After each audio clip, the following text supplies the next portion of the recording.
I'm recording. So, yay! It's our first book club meeting.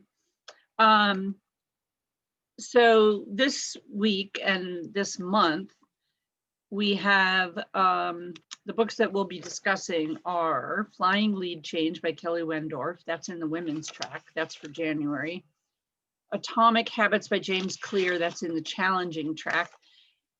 Easy track is Who Moved My Cheese? That's January. And then in the 200 books track, we have 4 books this week. All 3 of those that are in the other tracks, plus A Promised Land by Barack Obama. And I have already read all 3 of the others that I just mentioned.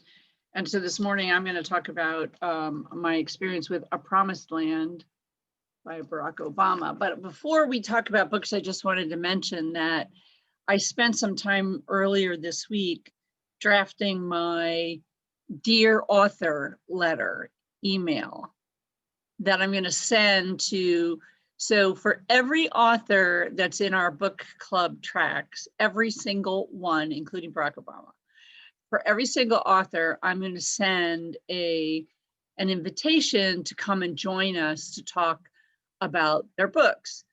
And there's a book that I'm reading called Who, Not How. And I had journaled, who are my who's? The idea of the Who, Not How book is to get to where you want to get. It's not so important to figure out the how as much as the who. Like, who are you doing it with? Who's on the bus? That's like, he talks about that in Good to Great. Who's on the bus is more important than where are you going? And in Who Not How, it's the same. It's like, who are your who's? And I had journaled, who are my who's? Who are my who's for 2021? And then it struck me that with the book club, the who's are, of course, the people in the garden, first and foremost, but also all these authors. And with over 200 authors, you know, we're bound to get a few of those authors who are going to say yes. We may get a lot of no's. You know, Michelle and Barack Obama might be a little bit too busy for our Garden of Neuro book club, but it doesn't matter. I'm asking all of them. I'm asking every single author if they'd like to come join us. And when we get those yeses, those will be big moments, because we'll be able to promote those and say, guess who's coming? So-and-so is coming, who wrote this book, and come join our book club, come join our garden. So I'm very excited about that effort of writing to all the authors. It's like that's my big thing, my big project for the year, writing to 200 plus authors. That's exciting, because that book is on my list next too. You know, I started with the proximity principle, and I've done some of these other ones that are about the people that you spend the most time with. It's the book we just discussed, and now it's Who Not How. Yeah. Who Not How is by Benjamin Hardy. Yeah. And I have that one on my Kindle. I have that one loaded on my Kindle right now. Yeah. So, and that'll be in 200 books too. Right. So I, this morning, I'm going to talk about A Promised Land. And which book are you going to talk about, Nancy? Well, I could talk about Atomic Habits. Okay. I could talk about Flying Lead Change. And what was our other one that was on there? Because I'd read that one too. Are you going to be at the book club tonight? The one this later today? I'm not sure. Okay, because depending on who shows up there, I was thinking I was going to talk about Flying Lead Change, but we could talk about Flying Lead Change. That might be really good, because if no one shows up tonight at the one, it's kind of late, then at least we have a recording for both those books. Okay. So are you going to go off the questions, the mastermind questions, or are you just going to talk about it? Yeah, I'm just going to talk. I wanted to talk about the big aha moments in particular. So this book, A Promised Land, you know, it wasn't really originally on my radar, but a Medium writer had said, oh, you ought to add this to the list. So I did. And I, Marla Bishop actually is the one who recommended the book. It's a huge book. I have it on my Audible, and I'm not quite done with it yet. I still have a few hours left. It's something like 27 hours of listening time. So it's one of the larger books that I've read. I listened to it at, 1.3, not quite 1.5 speed time. 1.3, I think I put it at. So I speed it up a little bit so I can get through it a little faster, but I don't want it to go too fast. He is a slow speaker, so it was helpful to speed it up just a little bit, but it's very rich with detail. And some of the things I love about it are that he starts it from when he was young. He starts it from when he was going to high school and what he was like in high school and what he was like in college. And he was always a voracious reader and writer. He was a very good student. He's very well read. As you would imagine, of course, it's not necessary for a president to be well read. We know that. But it's admirable, I think. It's a big ticket for me in my book. Well, since it's a quality we look for in our closest friends, you would think. Yeah. What I loved, there are a couple things I loved. One is that, he was kind of in high school where I was in high school, just kind of experimenting with things and fooling around a lot and, smoking weed and, being a teenager and exploring life. And he had no aspirations to be a politician. He had no aspirations to be a president. To be a leader was not really on his radar at all. So I love that. I love that story. And so books and writing and family were a large part of his background. And he talks about all of that. And he talks very fondly about his grandmother who lived and died in Hawaii. And he talks about, when she died. He had many, many great speeches, and already he was in the public eye. He was in the public eye when she did die. They scattered her ashes, I think, in Hanama Bay, which I've been to. Is a gorgeous, gorgeous place. He talks about all those experiences.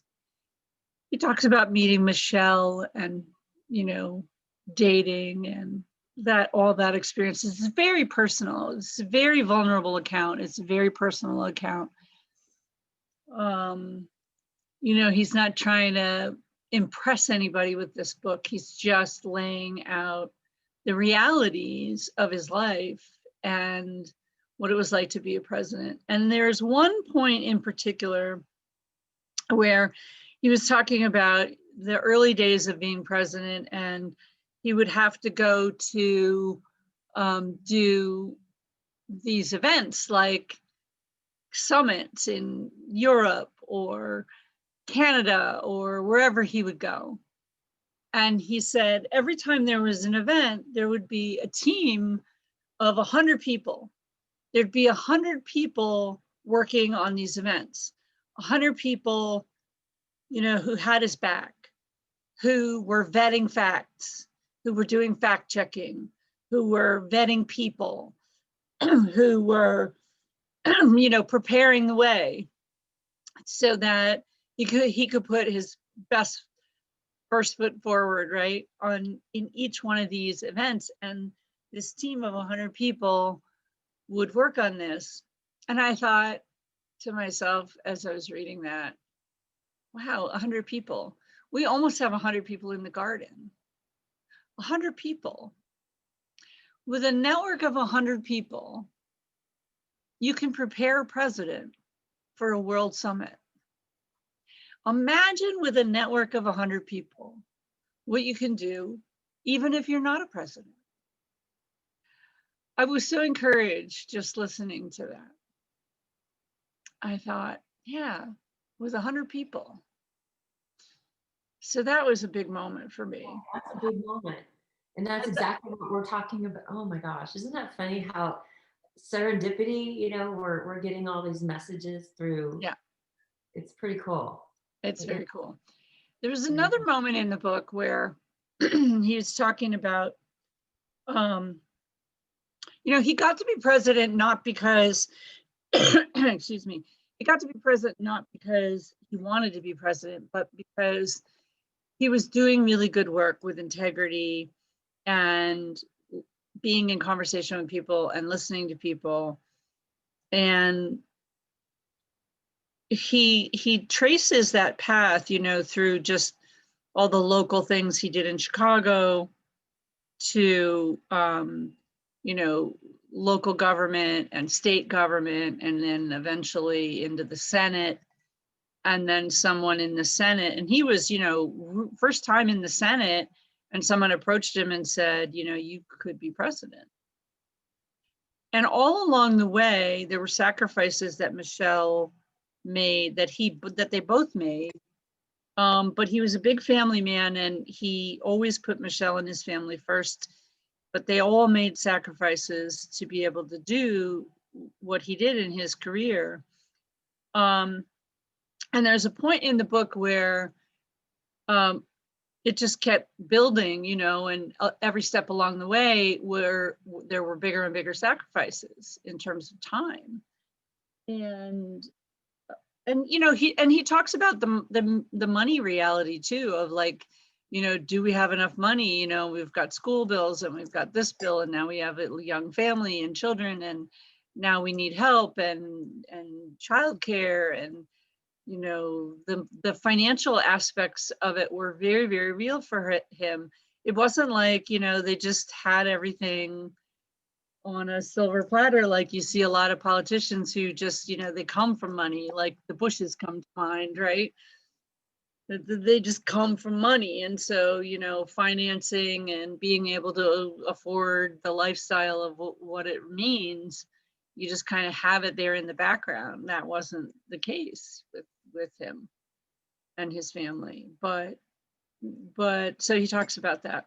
But there was a point where he was talking about going for the next thing, whether it was the Senate or the presidency, I don't recall. I think it was the Senate, where Michelle says to him, Barack, Barry, everybody called him Barry. When will it be enough? And I thought to myself, yeah, that's real. That's real, that the tension in a family where you say, I'm striving for the next thing, and I want to go to the next thing. And when will it be enough? When will you don't have to keep pushing as hard. You don't have to take the next big step. You don't have to, right? You don't have to make that next big leap. You don't have to. It's not necessary. When will it be enough? And I thought that just, having that scene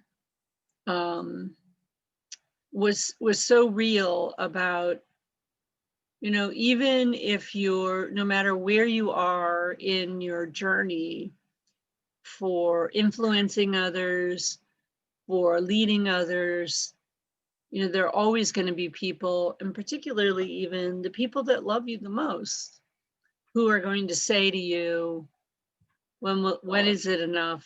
And question your motives and question your sanity and say, I'm not feeling it. I don't see it. help me with that. It's interesting, it's in that mindfulness category of saying, how do you say it? Uh, I, in the frustration of the moment, we say things like that, even to the people that we love, even if they're, a senator or a future president. And so I loved that I loved the whole book. I love the fact that he is vulnerable and honest, and he shares all those moments. And there's little nuggets in the book. There's parts of it that are a little dry when he starts to talk about war, and talking to the generals.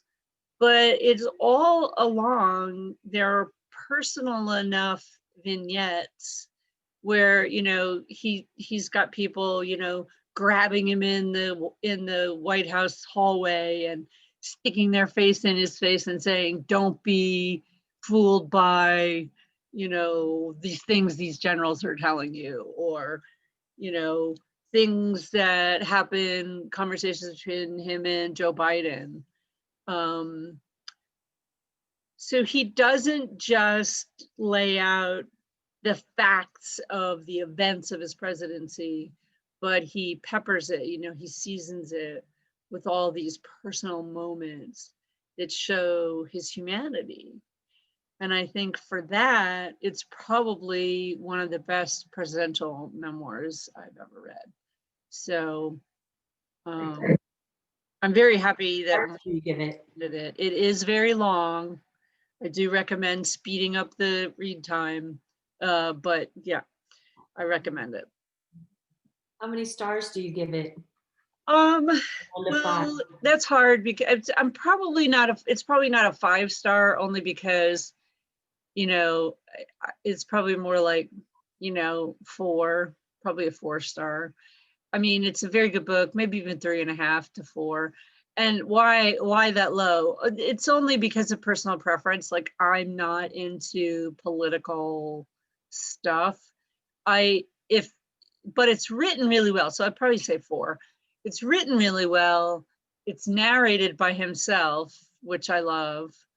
And so that's a bonus. That's helping me get through it. If I had to read it in a physical or a Kindle format, I probably wouldn't be able to get through it. But the fact that it's on Audible and he's narrating it makes it okay. And so that's, yeah. So, but because some of the moments are like, yeah, I don't care about all the war stuff and all the, some of the political stuff I don't really care about. That's just not my, my things like neuroscience and personal development and psychology and all that stuff, personal growth. But it does show moments of personal growth, his personal growth and his family's personal growth. So from that standpoint, that also elevates it. So I'd say 4. Very cool. Yeah. I look forward to reading it. And then I have my Audible credit for the month. I will use it on that book. I was debating, do I put it on the shelf and have the actual book? Because I mean, there's probably other books that, would call to you more and be more compelling, then you probably should go for that.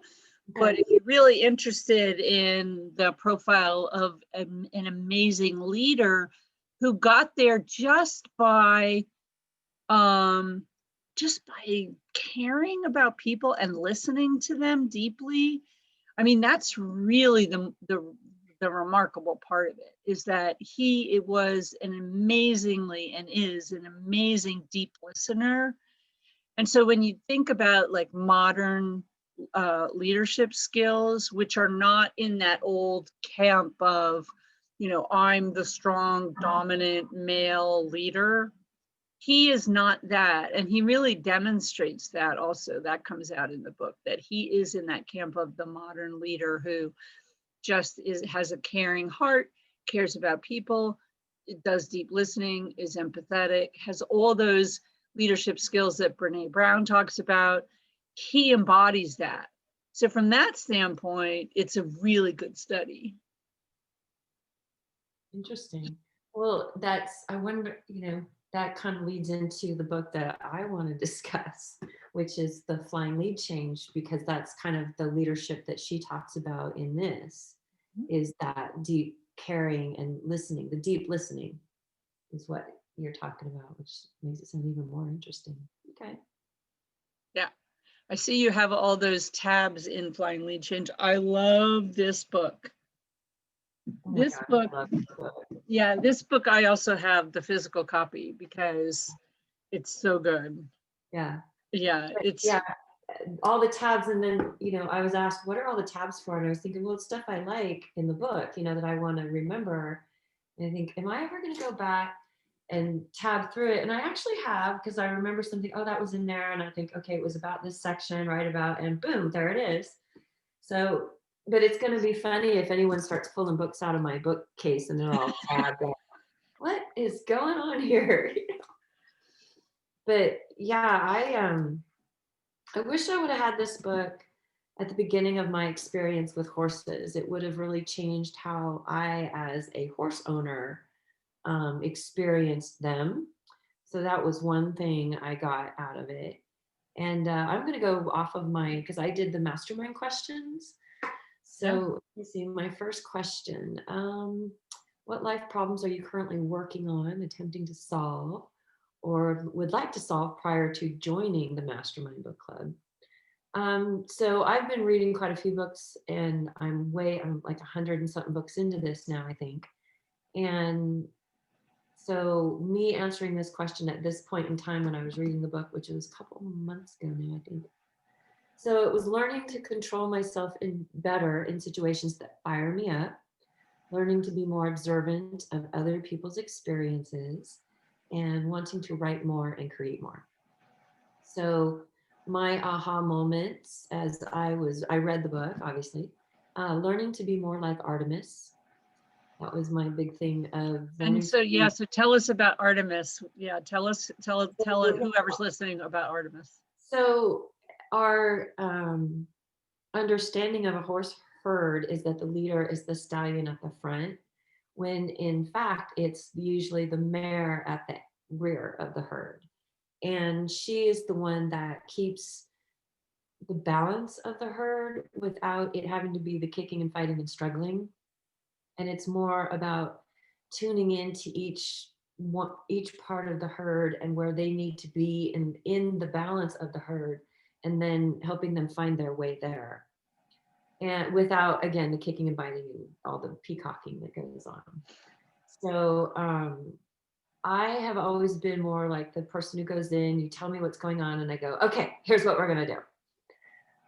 But I understand that it takes listening to know what we're going to do. And usually most of my ideas are pretty good, but a lot of them can be really big and crazy because I haven't done that deep listening of where that person is as far as their level of fear goes, really. I think that what it comes down to, what are they still trying to overcome? And I'm wanting them to push through it because maybe I've already done it, or I think, it's something you should be able to get through. But like Artemis, you just kind of listen and wait until they're ready to move through that. So that's kind of my summary of being like Artemis. So Artemis is the lead mare in the herd, but she's the one she's the one at the back of the herd, not the one, she's the one moving the herd forward from the rear rather than dragging them along from the front. Nice. So yeah, there's the story in there with the man. There was a group that came out to the Equus Ranch, and he got it. And then as soon as he went to lead the horse, he threw the rope over his shoulder and just started dragging the horse into the arena. And the horse was like, "Wait, hold on here." And I think, I can see myself. I've done that how many times where I forced, if I would have just sat with the horse for a second and gone, "Okay, this is what we need to do," the horse probably would have went, "Oh, here's how we're going to do it better." And I've actually seen that in action because of the little pony that we have, who I swear sometimes he was a hunter jumper. My daughter was all of 8 years old, and we would go up to LA and she'd be competing against these horses that were, $100,000 and $200,000 owned by celebrity children and things like that. And we would call my little Skittles the scrapings from the bottom of the barrel, but they were so freaking cute together, and that they would actually win. But what would happen is you'd go up to these, maps that you have to know which jump you're going to go over next. And you have to go over it in an order, otherwise you're disqualified. So, I think Skittles knew more about what those dots meant and how all this lined up than my 8-year-old, because, really, it was just he knows what he was out there to do. He knows how much he enjoyed it. And and you could tell he enjoyed it. And I wish now, looking back on that, I would have listened more to him. I think it would have been better for her in the long run, instead of listening to these trainers who were all about leading from the front, dragging the horse. And it would have been a completely different experience. Not that it hasn't ended up well. I still have this wonderful little pony who is still teaching me amazing lessons. And now that I have this, it's even better, because instead of, I'm listening more, I'm learning on that deep listening part a lot more. So I'm very grateful to still have these two, even though they are in their 30s now, not rideable. So they're in the twilights of their life and just sharing that experience and wisdom with me. So that's one thing. That's something huge I got out of this book. Okay, so next question. If you had to explain what this book was about to someone who had never read it before, what would you say in a couple of sentences? Okay, so shortening down what I just said. Learning to see the truth of the herd, horses, and our connection to them. This kind of therapy is one piece of the growth space that I intend to create as part of my Southwest version of the garden here, right? You have the East Coast and I have the West Coast. Nice. So my favorite part of the book, gosh, I had a lot, but I narrowed it down to a couple. Chapter 4, conservation of energy, the last chapter, I think it's the last paragraph. The more you practice caring like Artemis, the more you love, spaciousness, ease, and presence will enter your life. The more love, spaciousness, ease, and presence will enter your life. You will have more energy, you will truly care better, and you'll empower others to do the same. So that to me was huge. That goes along with as you create abundance, success, and love in your life, as you inspire others to do the same. That's part of which one is that? The mindset or growth mindset? Anyways, big leap. Okay, so, and I also loved all of the spiral points, the journal questions, and the exercises. This is something that maybe we should, incorporate into your journaling. Actually, I'm glad you mentioned that, because I've already started to do that. Yeah. Because my plan. That's what all these are at the top. Yeah. I'm working these into my daily routines, and maybe try to practice once a week or two over the course of the month, over the course of the year, and see what happens. Yes, I've in the journaling junket, the free circle, but also in the paid journaling course, I'm gonna dip into flying lead change for some of the journaling exercises, which are incredibly great and very powerful. Excellent. Absolutely. Okay, so what 3 things would you like to discuss further? Now I have different questions, but I'm going to stick to these. How many of us have had the experiences of horses in our lives, and in what capacity? And would you be interested in a growth experience that included horses in an environment like what Equus offers? I know I would be. I know that's the kind of horse presence that I picture in this space out here, and having that experience. I've had that experience of having a horse heal me, and to get me through what I had to go through, and then losing him. So I know what it is to be healed by a horse, and I would love to see that happen in other people. So that's something for me. How do you think this book changed your mindset, if at all, about why humans do the things we do? Be brief. So about joy, one thing for me, for myself, I feel like I've been living in with too much fear of joy, knowing that the other shoe always drops and joy is brief. And I feel like many people are living like this too. So I'm working on gratitude and joy daily. And did I read a physical or audible? I obviously did a physical version. And then what physical senses might you have felt during reading? Okay, so many. So I've had this small herd for almost 20 years. And like I said, I wish I would have read this at the beginning of our journey instead of at the end. But even with this shorter runway, I've made changes in how I work and live with them. The part about joy hit home hard for me.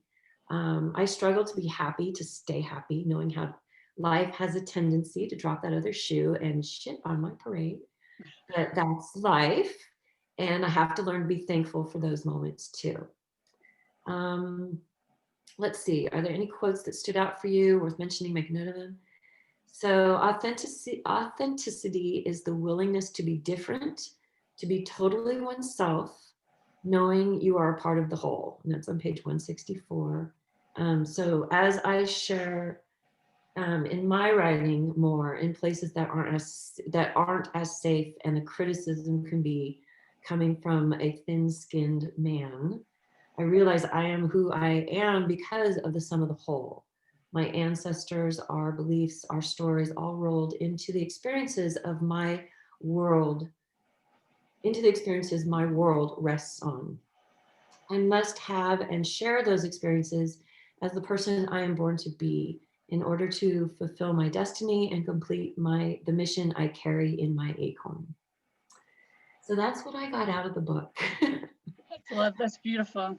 Pretty deep, pretty deep. And It's but a it beautiful. was, and it was perfect timing. It was everything about it. It was perfect timing. It spoke to me on so many deep layers because of all the experiences that I've had, and all the experiences that I still want to have. They're still coming to, into the vision board, so to speak. Yeah. Great timing. So thank you for recommending it. It was fantastic. And I give it 5 stars. I read it. I also listened to the podcast with her with Tammy Tammy Simon. from Sounds True, which was a fantastic lead in to the book. So I highly recommend that too. And yeah, great book. And we posted in the garden, we posted the link to the That's where I got it from. to the podcast. So that's already in the garden. And I agree with you. I give it 5 stars. What did you think about the book in terms of just like where we are in human history in terms of, coming out of this, male war dominance based leadership style into this female based, because that's the horse herd model. The horse herd model is the female doesn't pull and drag, the female leads from behind, and it's the female, not the male, who's the leader, but you don't even see it. Like, you have to look really, really carefully at a herd to understand and come to know that it's actually the woman who's doing the leadership. What did you think about that, and how the title fits into all of that? Well, I think it's again timing. It's perfect timing. Something I always say is the most obvious is the least obvious, and that's the leader of the herd is the least obvious, but it's not the most obvious. So you have to be looking for the change. And I think as women, we already know, and we've been giving that stallion at the front all the glory, and unfortunately we've been led in the wrong direction. So now it's time to take us back in the good orderly direction, and be the step into who we were born to be, which are true leaders. We just lead from a different position.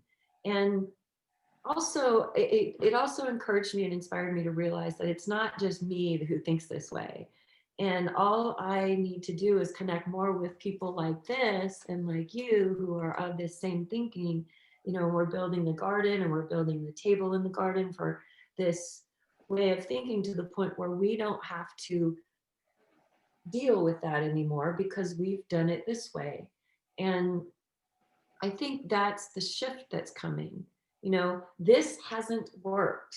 And to keep doing it over and over again and expecting different results is insanity. So it's time, you know, we take the reins back. We stop playing their game, you know?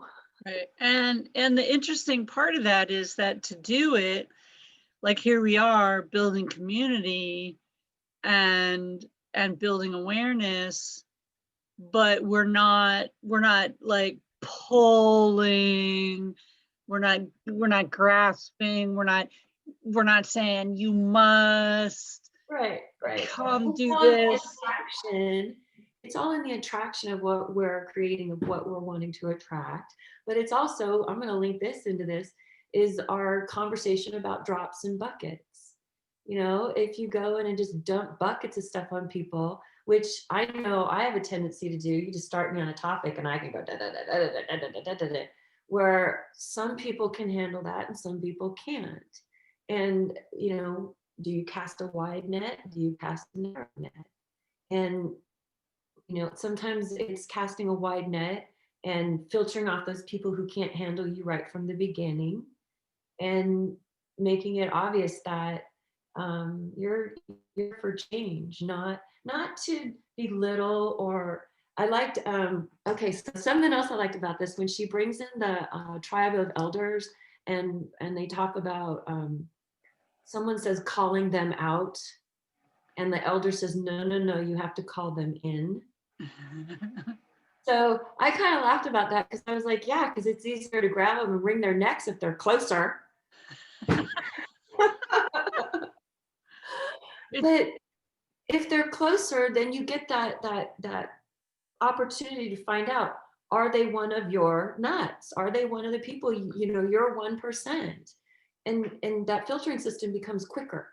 It becomes, and then you start, because you have more of those people who are like you. Now their energy is together and you're attracting more and more. And that's what's happening, I think, in the garden. You know, we found, you know, our nuts, and now we're finding more of our nuts, and more of our nuts are attracting more nuts. Right. Yeah, But they're exactly. beautiful, wonderful nuts, just so everybody knows. They're Yeah, not. exactly. I love that. I love what you said about calling them out versus calling them in, because you know who else uses that term is Dr. Tiffany Jana, who wrote Subtle Acts of Exclusion. And her book is, at least that book, and there may be another book of hers that is on the 200 books track as well. That's the track you're on too. Yeah. So, and I think her book, I think I put her book in the women's track as well as the 200 books track, but she says the same thing. Instead of calling them out, calling them in, like, yeah, it's like bringing them close. And like the question that has been coming up for me lately is, that's really a really good start to that deep listening, is, you know, calling them in and then saying, you know, what's on your heart? What is on your heart, and as opposed to what's on your mind? Because if you say what's on your mind, you're going to get all the ego spiel, you're going to get all the worries, you're going to get all the, and there's not to say that you want to suppress that at all. In fact, there'll be some journaling techniques in the journaling course about how to deal with all of that. But when you ask somebody what's on their heart, what's in your heart? Like if you approach a horse, there is no other question other than what's on your heart, because what's on their mind, they can't tell you. So you have to ask first what's on your heart, and it's in the asking what's on your heart that sets up, just like in Sand Talk, which that's another book that we'll get to, but it sets up that respect. it sets up that I have respect for you in your space. Tell me, share with me what's on your heart. So here's another question to ask. One instead of asking people what you do, when you meet somebody, so what do you do? Yeah. Yes. Ask them, what do you love? So what do you love? Oh my God, I love that, because I love that so much, because this question was just on my mind. This question about what do you do? And when you meet with somebody, that's what they always ask you. And I had this question formulated, and I had not yet even got it into my journal. What is the alternative? The question was, what is the alternative to what do you do? And here you are. And here you are with the answer before I even formulated It's the got to question. be a Brene Brown thing that I was listening to, because I've been listening to a couple of her things, but I think that came from her. And, that comes from me of, you ask people what they do, especially women, and a lot of women who have been, stay-at-home moms, and, and then the next usual comment is, oh, okay, so you do nothing. Well, if you ask people what they love, Right, that's it's so minimizing. yeah. Yeah, what And do you do sets you up into that that dominant, back into that, industrialization, bias, dominant. the whole Yeah. title thing. Oh, And also, that's what you do. Well, that's less than what I do. It's that one right, up. right. It's that That's one what up. it puts you, where in the hierarchy do you fall in my life because of what you do and what I do? Absolutely. So, instead ask, what do you love? So what do you love? What do What you if love? can you imagine just being a soccer mom standing out there? So what do you love? It's like, Love it. what? I love it. I mean, we could literally do a paradigm shift. In that one chapter in the beginning where she's talking about, and she puts up this this Yep. is in the book, right? Where Yep. she talks about how do horse herds lead? How does the female horse lead? And she says that that equine culture is organized around 5 pillars: safety, connection, peace, freedom, and joy. And the thing that puts those 3 things together, she says, the leader or the head of the family is chosen based on their ability to maintain these pillars within the herd system. How exactly does a lead horse govern and keep those 5 pillars intact? Through 2 superpowers: care and presence. Ooh, I got goosebumps just saying that. I get goosebumps reading it. Care and presence. Why? It resonates so loud. It's like that question. So what do you do doesn't fit into this at all. What do you love totally fits into care and presence. It says, here I am listening to your heart and share your heart. I'm present and I care about what you have to say, because when you care about what somebody loves, how can that be anything but caring? It's so beautiful. It's such a beautiful book. And that goes into my Nancy dictionary that I'm making of my different words that I want to use and titles. And so yeah, I have a little story that I wrote. If it gets accepted, hopefully it'll be accepted, it'll be posted. But once it gets posted, I'll share it with you. And it's about that change that I feel is expected of us, to change the words we use because they're so important, and stop using words that don't suit us, especially if it comes from that world that we just don't, it's not working. I'm sorry, it's not working. Yeah. So yeah. I love that. I love the idea of a Nancy dictionary about, like, I'm going to change like how I say this to how I say this. Like, who is my new self? Who is my future self? Who do I want to become? Who am I really at my core? And let that inform through care and presence, let that inform the words that I choose. I have always said that words are sacred to me, and words can make all the difference. They can break us up, they can lift us up, and they can break us down. And words have energy and power in their vibrations. And so the words that we choose, how we choose them, when we choose to use them, they reflect who we are at our core. And And so I how- love this idea. I love your idea about the Nancy dictionary. And it's not just for me, it's for like, it's how, if I were to like form a business, I want it all in my own terms type of thing. And then those are the people who would come in and go, oh, I totally get this. And I want to be a part of it, and it becomes their dictionary too. So maybe it can become I'll come up with a different name for it. A Nancy dictionary I don't know about. Although But it's culture. It's like, she in Flying Lead Chain, they talk about equine culture. And, in human culture, well, businesses know this and they'll say, well, what's the business culture? And in any particular business, how people speak reflects also their culture in their business. And so like you go into an IBM, which I worked for 27 years, you go into any business and you hear how people speak reflects their culture. Is it male dominated? Is it inclusive? Is it diverse and inclusive? Is it warm and welcoming? Is it based on those equine culture pillars, or is it based on war, win, domination? I'm better. I one up. I went to a better school than you. All those things. So so yes, I love that. I love the work that you're doing, and thank you so much. Thank you so much for sharing about this book. I'm gonna put this recording in the garden, but I'll also share with you if you want the audio for podcast. And yeah, and we can use it. We can link to this, I think, also in any Medium post that we want to do. I think that might be fun too.